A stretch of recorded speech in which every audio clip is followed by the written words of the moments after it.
Listo. Ahí está. Listo, muy bien. ¿Esperamos 2 minutos o empezamos? Empecemos. Sí, partamos nomás.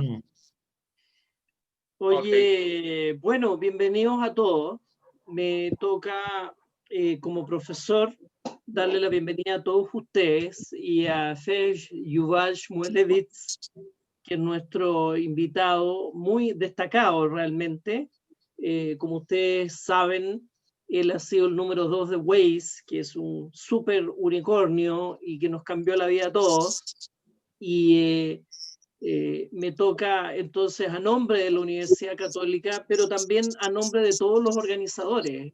Primero, la Federación de Estudiantes Judíos, el Centro de Alumnos de Ingeniería Comercial, el Consejo Chile-Israel, como dije, la Universidad Católica y por último la Agencia Judía.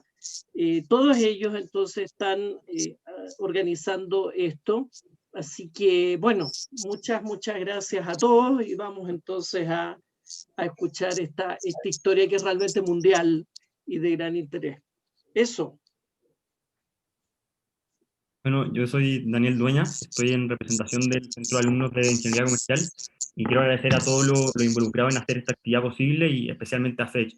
Fej, thanks for joining us today. I'm sure that this will be an excellent chance for us to learn and get to meet a very interesting world. So it is an absolute privilege to have you here with us. Ale. Hi, everybody. So my name is Alejandro Eisen. I'm the current president of FEG, which is the Student Federation of Jewish Students here in Chile. We'd like to thank also the Center of, the Students' Council for Business and Administration. We'd like to thank Sochnut for bringing this opportunity to us, and also the Chilean Israel Council, Consejo Chile-Israel, for making this possible as well. Fej, we are really happy to have you here with us. Like I told you before, it's an honor and a privilege to have you with us, and I hope that everybody who's here will get to learn a lot from you today. And thank you very much for sharing your story with us. So we'll leave you to it and go for it. Okay. So good evening. Very nice to meet you all, although it's not in person, but I do hope that the next hour will be fruitful. As you were told, my name is Fej. I started my career in the high-tech or computing business in the Army. And then basically I worked in one company for 17 years called Converse, where I started from a developer. I got through a team lead, group lead, R&D leader, and at the end there was like a VP product. It was a big company. And then in 2008, I moved to Waze, just as the founders were actually about to open the company. And I joined the VP community. I spent time in Israel, then I spent several years in our Palo Alto office in the United States, and then with the acquisition, I came back, and today I'm in Google as part of Waze. What I'm going to go over in the next hour or so is the Waze story, a bit about how it came to life, important steps along the ways, and a bit, behind the scenes kind of information, because it is very interesting to see how a company, and this was, I would say, the first company, internet company or mobile company that succeeded on a worldwide basis from Israel, and basically we did most of it from Israel. So let's start. I'll have more or less 3 or 4 items building the Waze magic, the community, which is an integral part, and then a bit about what we did elsewhere, and a bit forward-looking about what we're planning as well. So once upon a time, the guy here that you see is Ehud Shabtai. He is the founder, the original founder of Waze. He got this handheld device in 2005. It had no connection to the internet. It was, I would say, the previous generation of mobile, I would say, activity without the cellular. He had a navigation software called Destinator, which was running on this device. It was very expensive software. It was about $750. And it was very static. So what he saw, it was that when he was using it, once he knew how to get to a location, there was actually no need to use the application again. So he used it once a month, maybe twice, when he was going to places he was not familiar with. And he wanted to make it more interesting. So he thought of a way to add more action to the application, and thought that the first thing that would be very interesting to users would be to add a layer of speed cameras. He was not going to travel all over Israel to look for all the speed cameras, so he wrote a small piece of code that could run on this device and similar handheld devices. And he told a small community of people who were very enthusiastic about Windows Mobile that once that they should travel with the software, and once they see a speed camera, they will stop, activate the software. It would record the geographic location of the speed camera, create a text file. When they get back home, they will take the text file and send it to him over email.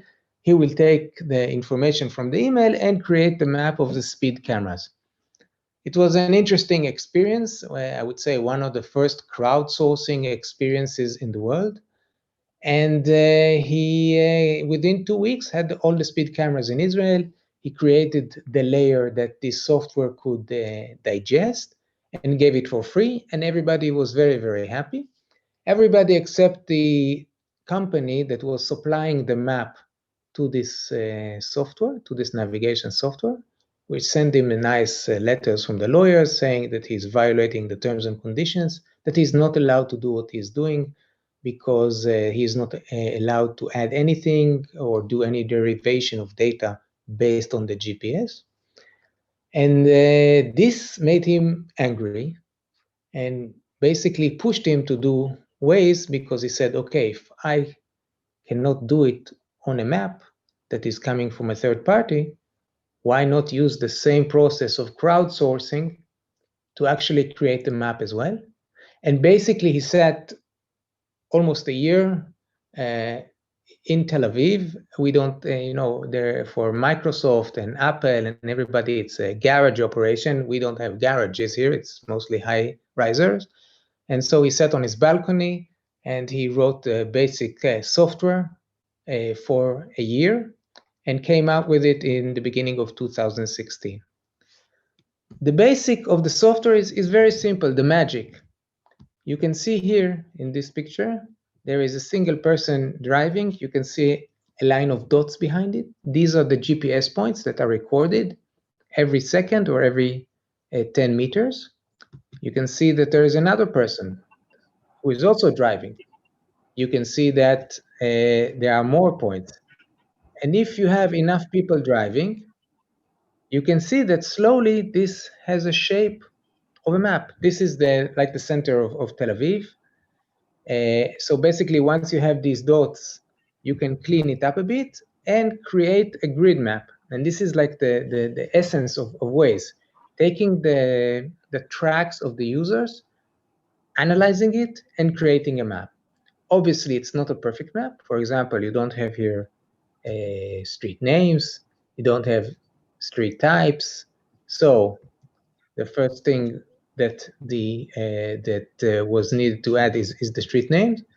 And then over that, once we turned into the mobile, you can also have the events that you're familiar with, police, accidents, etc.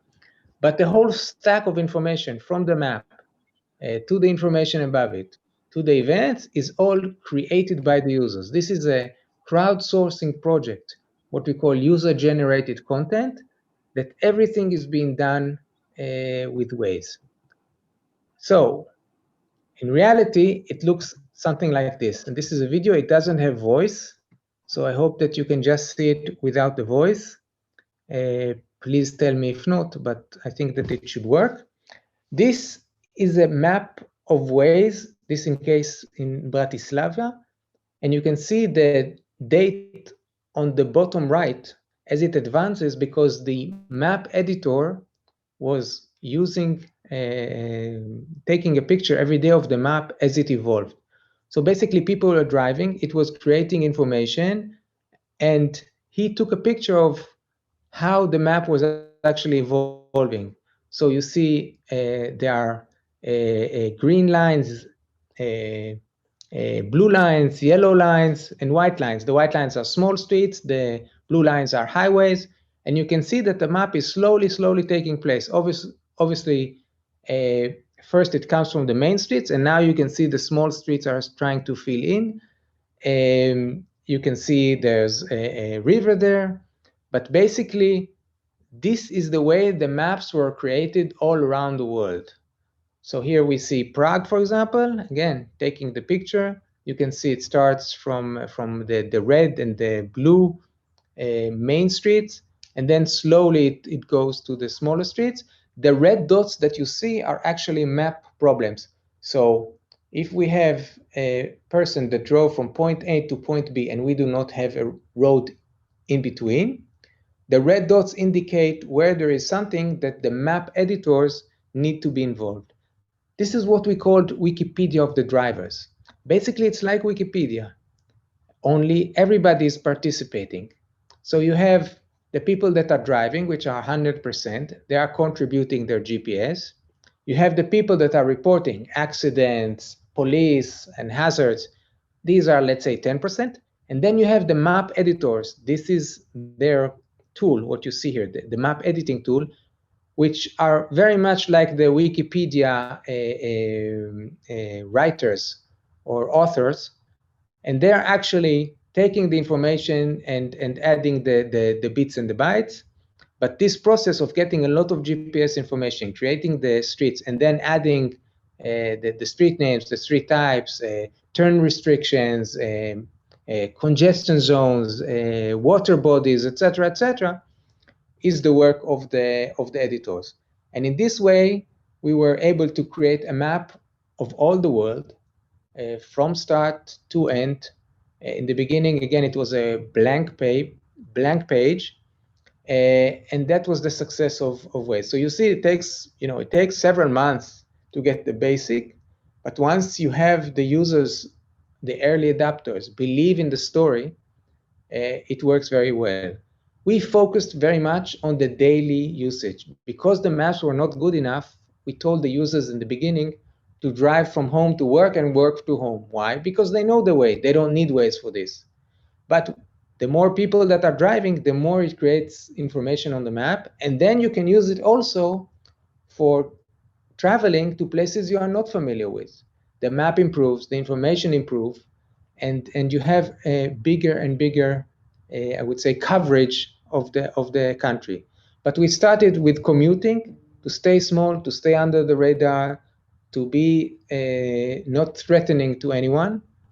And in that manner, we were slowly able to expand. Everybody said it's not going to be good enough. It's a partial map. It's good in the cities, but it's not going to succeed elsewhere. But with the masses and with the added value of the real-time traffic and the ability to give you information that traditional navigation applications did not give you, meaning they took you to places you didn't know, but Waze was for places you do know, this is the way we could get into the navigation business, be side by side with competitors that had better maps in the beginning, and slowly have our own maps, which today, again, cover the whole world. So who's doing this? Who are these map editors, the people that are, again, like the editors in Wikipedia?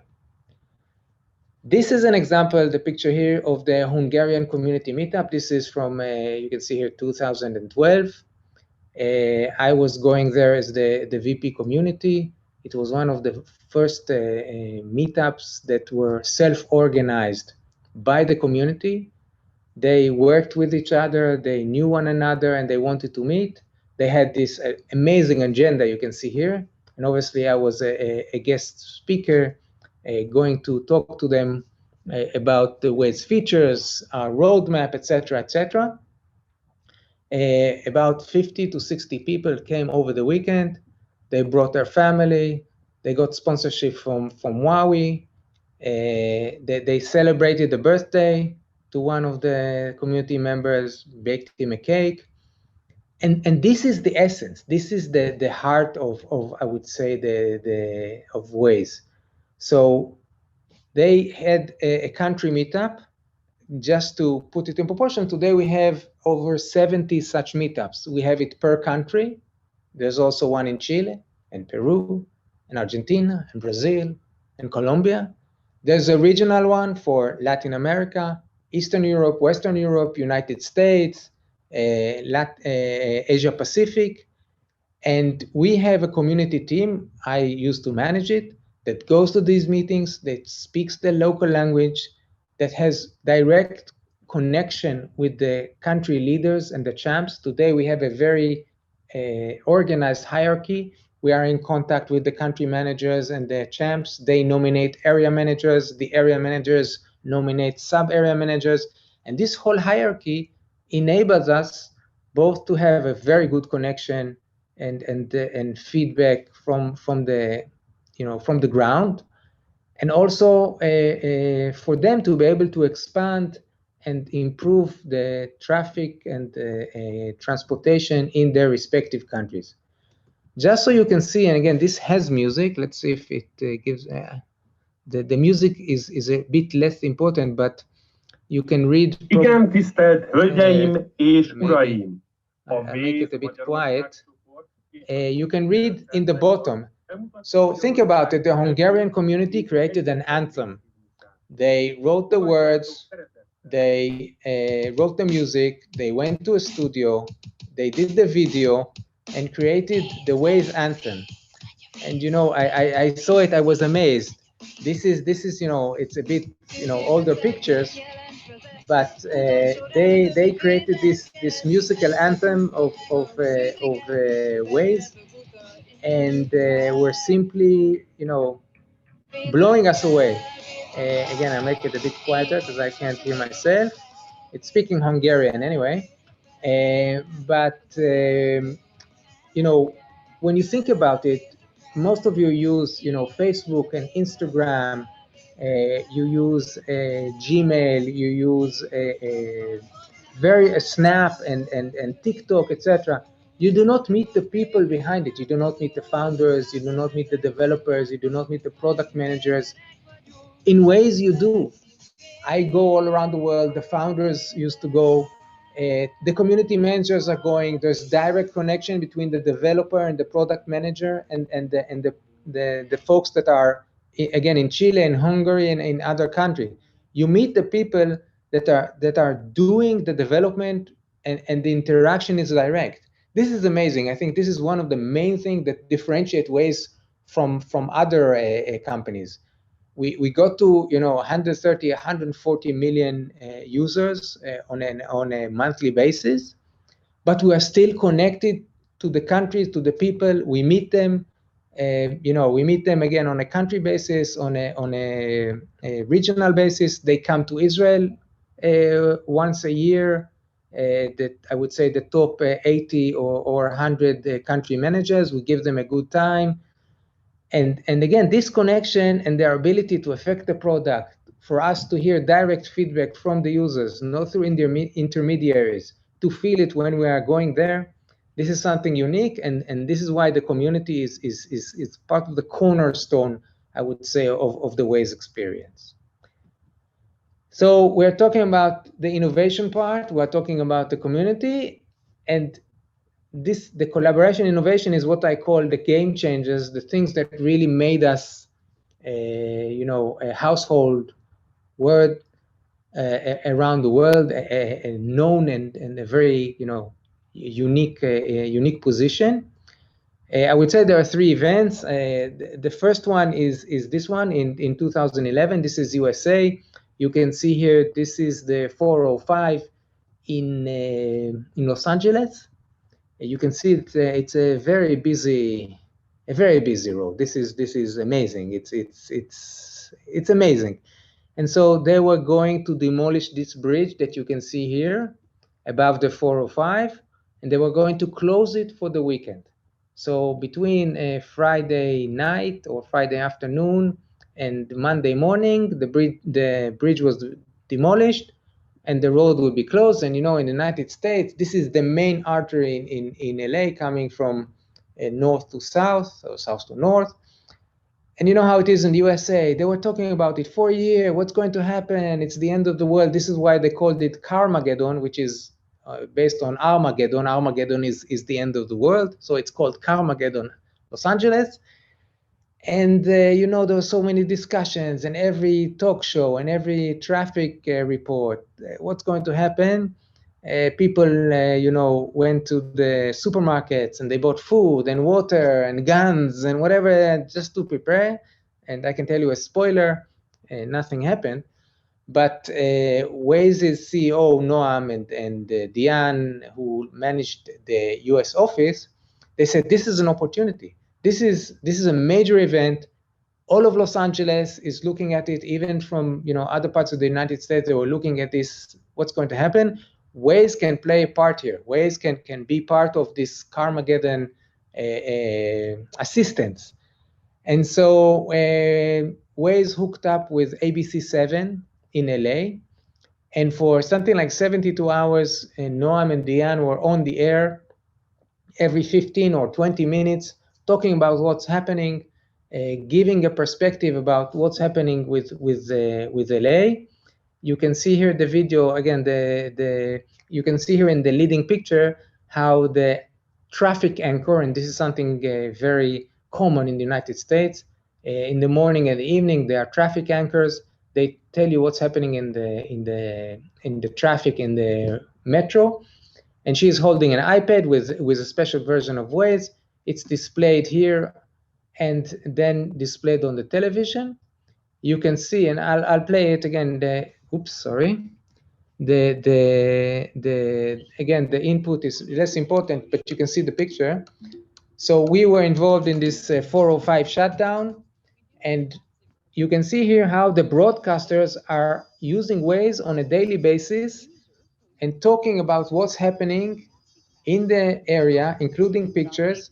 And these traffic anchors are very popular.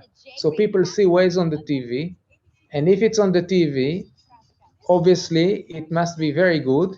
And then people join in and download Waze. And what we saw is that the moment that we were on the television with this product, Carmageddon, our usage in LA just went what we call hockey stick.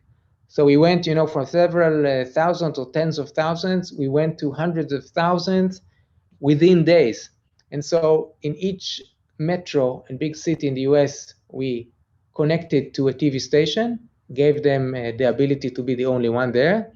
And in each city that we went and proposed this free product of ours to the TV station, our usage just skyrocketed. And this is basically what made us very successful in the United States. Today, we have almost 1,000 stations around the world, including in Latin America, Asia Pacific, Europe, etc., that are using Waze. It's a win-win. So we give it for free.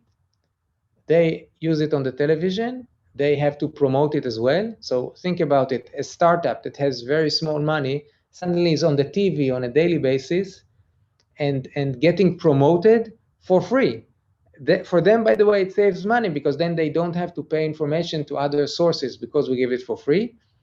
And the exposure that we get for a startup to be on the television in prime time, in the morning and in the evening, as part of a solution for a problem that is universal, and traffic is a universal problem.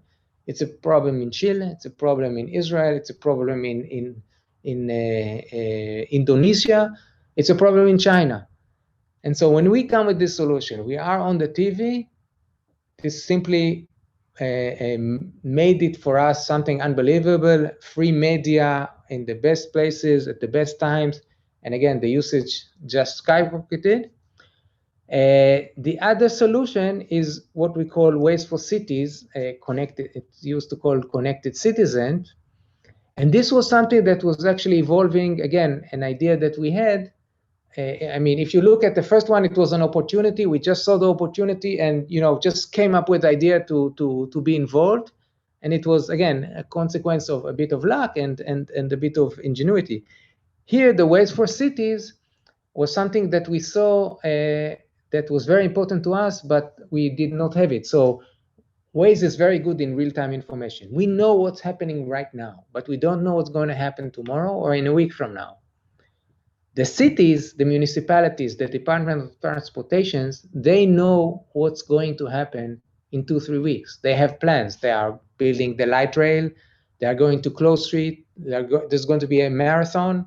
There's going to be a big soccer match, and they're going to close the streets or make them, one way so that all the people can come in and come out. And so we came up with the idea of an exchange program, very much, similar to the TV, free for free. We give you the city, the real-time information. You give us the information about the planned activities. Again, this video has a bit of a voice, but you can see the parts written on the bottom. This is more important than the music. We did this pilot in Rio de Janeiro because they had the World Cup and they had the Olympics. And so we thought, we're going to go to oops, sorry. We thought we were going to go to Rio de Janeiro and make this pilot and see if it works or not. We were not sure how sophisticated they were, and we were, completely surprised. For the World Cup and the Olympics, they spent many millions of dollars building what you will see in a second in the video, the core, the central operations in Rio, which is one of the most important or biggest centers that I've seen for traffic control. Look at it. It has 100 people. They are working there. They have shifts that are 24/7.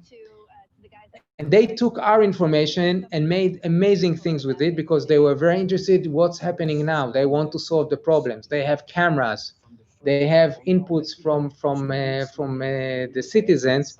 But now they got this picture from Waze, and they could combine it with their amazing network information. So they put our traffic jams, they put the accidents, they put it all on the map.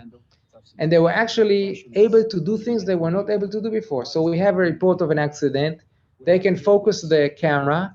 They can see it's a serious accident. They can send the ambulance. They can send the ambulance before there's even a report of what's happening.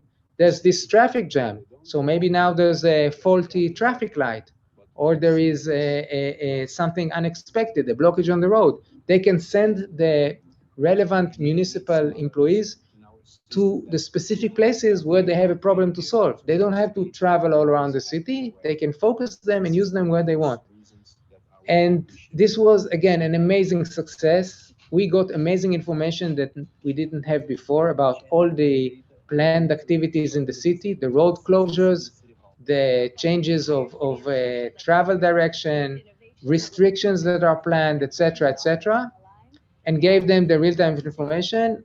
And again, after it was a success, we took it again worldwide.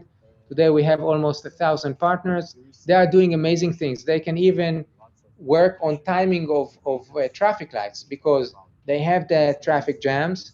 They change the traffic light algorithm and check tomorrow to see how it works. And if it's not good enough, they change it again and again.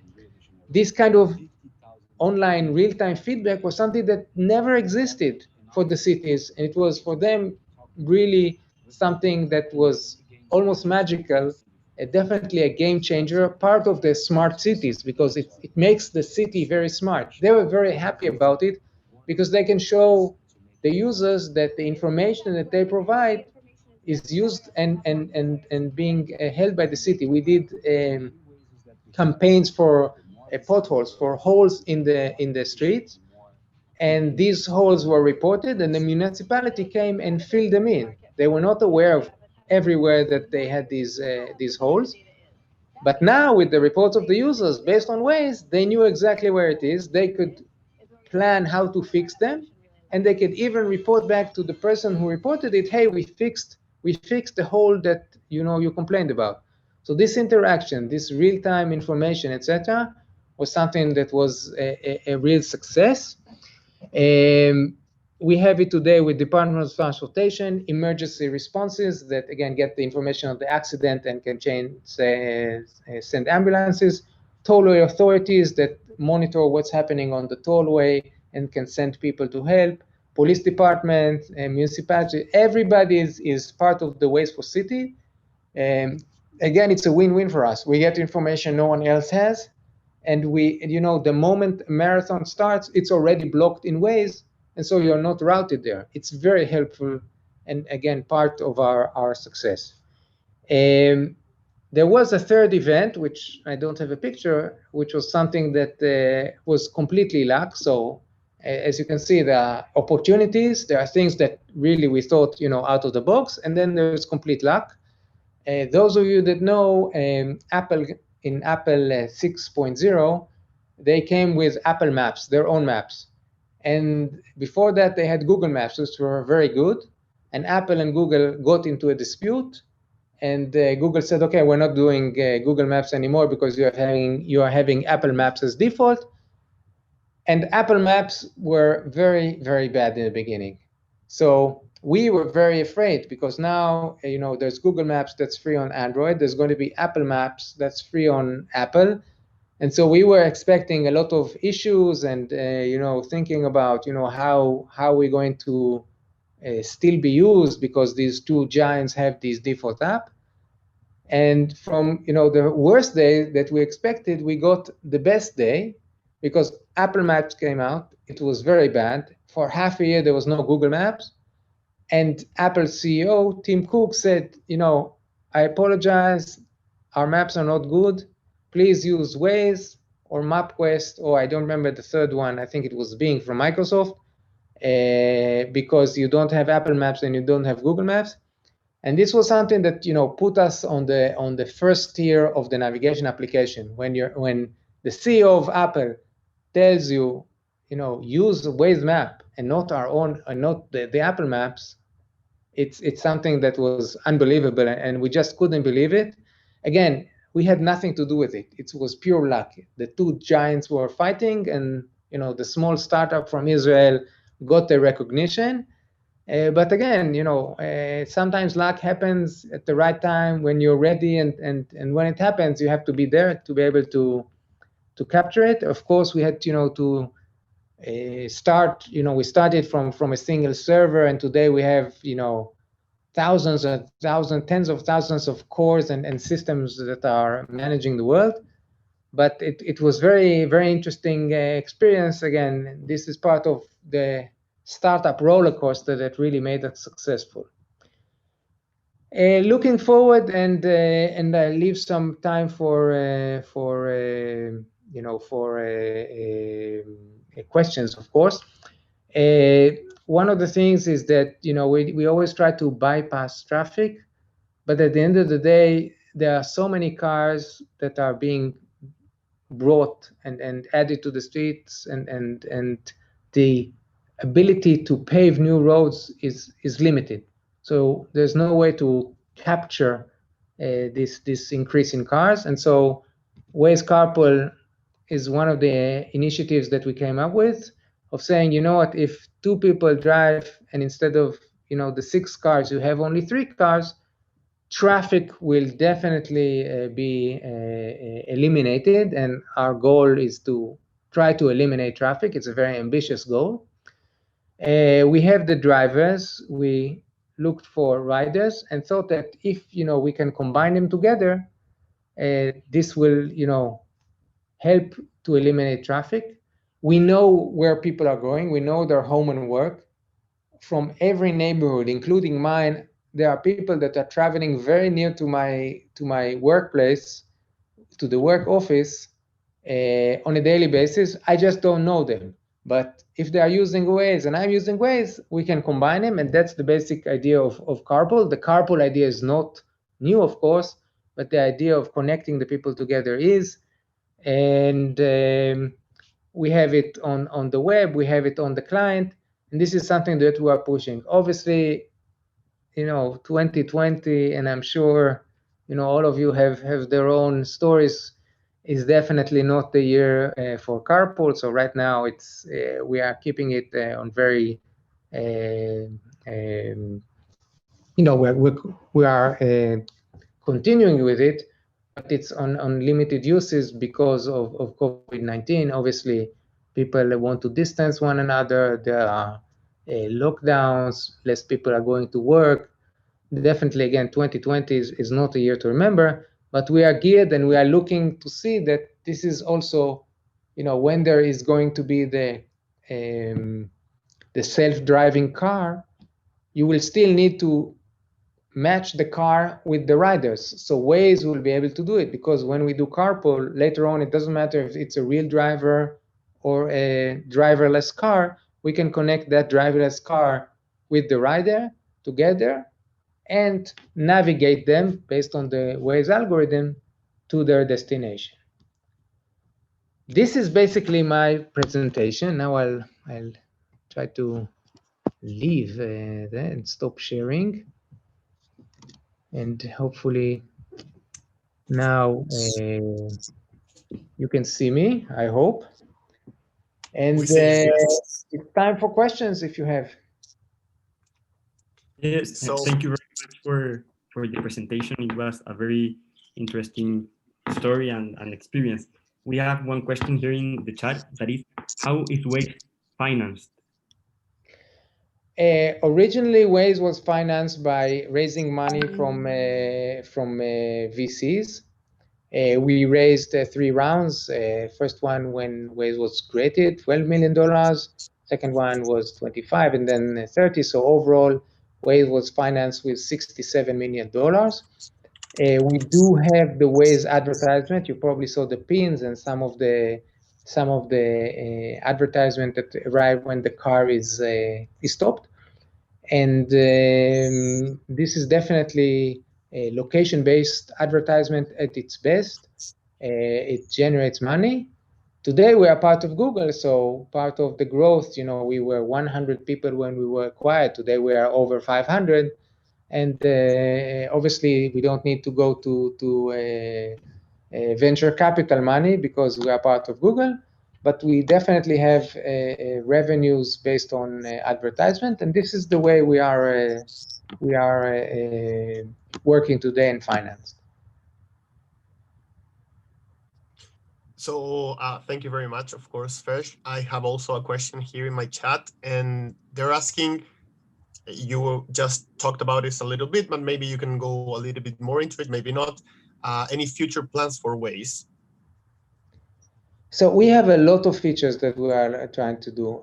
Carpool is one of them, but we are always adding. We just added, you know, recently the train crossing indication to increase safety. There are things that we want to do as part of the driving to improve the experience. There's parking that we still need to look at. There are a lot of things that are helping the drivers that we are looking to add, and we have a very elaborate roadmap. I can't go into it too much, but again, things that are keeping us in competition with other navigation devices and programs, whether it is Apple, whether it is Google Maps, and others. And so we are trying to do innovation on the one hand, and we're trying to be very hyper-local. So if there are local features for Chile, we will try to fit them in, like, you know, license plate limitations that exist in Sao Paulo. We added toll road prices. We are really trying to improve both the algorithm, the user experience, and coming out with useful features for the drivers. And on the same topic of future plans, how is like the difference between Google Maps and Waze? And now that you are part of Google, how do you see that like relation? So it's what we call competition. So we cooperate and we compete. It keeps, you know, both of us on our toes. So Waze is focused on drivers and only drivers and car drivers, and we try to give the best experience. And this is where we add the features. So for example, we have the railroad crossings, and Google Maps does not yet. They are giving a more holistic solution. They are giving a solution that enables to combine driving a car and going on the metro and then walking by foot. It's used by tourists. It gives street view. It gives things that are very rich, but a different kind of solution. It's not focused on the driver. It's focused on arriving from point A to point B in multimodal or transportation means. And it's very, it's a helpful app when I don't drive, when I walk in cities. I definitely use Google. It has a lot of local information on the venues. It gives you information about the venues themselves, menus of restaurants, etc. It's a bit of a different, I would say, experience. And this is why we go side by side. Again, what I said, co-petition. Victor is asking here in the chat if you have ever had any problem with the local police given the tools you offer in the app. No, so we didn't have. There are things that, and again, I think it varies, and I'm not familiar with obviously all the police forces around the world, but in many cases, the police are not interested to catch. They are interested to prevent. They are interested of keeping safety. They are interested in having a presence. And so when you see police on the road, you slow down. You are more careful. You are more attentive. And this is part of what they want to achieve. We see it. We see it even with the speed camera. So people slow down. And when we added, for example, the speed, the top speed of the road, we added you have the indication of the maximum speed. Immediately, the average speed all around the world came down by 2-3 kilometers an hour. So this information, keeps you alert, and I think the presence of the police, again, we got a lot of feedback like that. Was important to them so that people will know that the police are there, they will feel safe, and they will also be more careful in driving. Thank you. And I have one more question in the chat. Sure. That is, how do you see the future of self-driving cars? It's an interesting thing. I definitely see self-driving cars succeeding. I think that technology is improving.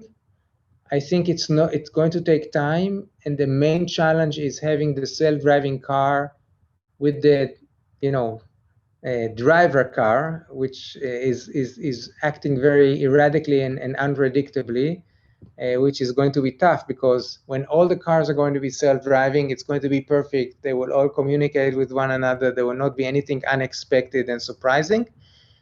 But it's going to take time. It's going to take time because of the ability to combine them together, because of regulation, insurance, and all kind of other issues. But it will arrive. For example, in case of, let's say, COVID, the social distancing, obviously having a driverless car is something that's, more appealing because you are less exposed. People now prefer, and surprisingly enough, we had, of course, a decrease in the usage, but it came back up because people are now driving cars and going less to public transportation because they are worried that they will be with people that might infect them. And definitely, driving alone is definitely helpful. Driving with someone is also a solution. And driverless car are part of this kind of, I would say, trend that COVID-19 unfortunately presented to us. Fetch, I have two questions here in chat from Ian. He asked, and I'm going to say both of them if you can address. Sure. First of all, how do you see Israel Tech Hub and technology entrepreneurship compared to the US Silicon Valley? And the second one, he asks, how much time did it pass until Waze started being profitable? What is your opinion on tech unicorns like Uber that are still not profitable? So first of all, when we were acquired, we were not profitable, and since then, it's something that is not, at least I'm not aware exactly of being profitable or not. It's loss of ownership because we are part of Google. So Google is very profitable, but it has a lot of entities. I'll touch back on the second issue. Uber is a very impressive company. It is in a business that has very low margin, and this is part of the challenges of Uber, Lyft, and others. How you can generate revenues and profits from mass market when the margins are small. It's a challenge. Regulation is not making it easier on Uber and Lyft. And right now there's a Proposition 22 in California about whether the drivers are going to be employees or not. It's tough. Again, I'm not familiar, with exactly the details, but it's definitely a game changer. They definitely did change the taxi business, lowering prices, but on the other hand, again, having to be financed by the public or venture capitalists. And I think this is a bit maybe the difference between Israel and Silicon Valley. Israel is a small country. We don't have this amount of, I would say, capital resources. We do have very smart people, a lot of ingenuity, a lot of people that are eager to succeed, but we are starting lean and small. So Waze started, the three founders, I think in the first year we were like 10 people. This first $12 million kept us for, I think, over 3 years. We were very lean and mean and not trying to expand. I think in Silicon Valley, some of the companies are built very large from the beginning. So you can see also, there's a change. We started in 2008. It was just, when iPhone was coming out. But you see some of the startups today that are getting, 200 million from SoftBank and these huge amounts of money, and then they're spending it. They are building, they are recruiting a lot of people. They are going on, I would say, on a grand scale. It's it's all or nothing. Quibi, for example, raised, I think it was $800 million and now they are shutting down. It's big or bust. In Israel, it's small and lean, and the money is very tight, and you try to be innovative again, like we did with the television program or Connected Citizens, and trying to build it on solid foundations without spending too much money and without recruiting too many people. Again, Waze, when we got to 50 million users and acquired, we were 100 people. And so I think that, there is a different attitude of where you're coming from, and obviously when you have a lot of money, you can do more, and this is why some of these companies are super unicorns. I don't know what to call them. Whether it is WhatsApp or TikTok, they're very successful, but they have a lot of funding. So it's a balance. It's always a balance. Thank you very much. I think I have like a lot of answers, and so does Daniel, but due to the time, we'd like to start closing. So I'd like Koto here, Leonardo, to give us a few closing words. And once again, thank you very much, Fesh. We really appreciate it a lot. We know you have a lot to do. You have a lot on your plate, so we appreciate it and hope we can talk to you again sometime. Sure thing. Thank you very much. I hope you enjoyed it, and have a good evening. Thank you very much. You too. Okay. I would like to thank Fesh for this excellent talk. Thank you very, very, very much. I will speak in Spanish. Hola a todos. Primero, un gustazo. Quería agradecer por esta excelente charla de Fesh. Primero agradecer los dos grandes protagonistas de hoy, que es la FEJ, la Federación de Estudiantes Judíos, y el Centro de Alumnos de Ingeniería Comercial de la Católica. Muchísimas gracias a ustedes por esta sociedad y ojalá Este es el primero de muchos eventos. La idea acá era promover ciencias, tecnología, que podemos hacer un evento cultural. Agradecer a la Universidad Católica, al profesor Marco Singer, muchísimas gracias. Y agradecer al Centro Israel Chile por la ayuda y a la Agencia Judía para Israel. Muchísimas gracias a todos. Fej, toda rabá lecha. Buenas noches y nos vemos en la próxima. Good night. Good night. Thanks so much. Chao. Chao, Thank muchas you. gracias.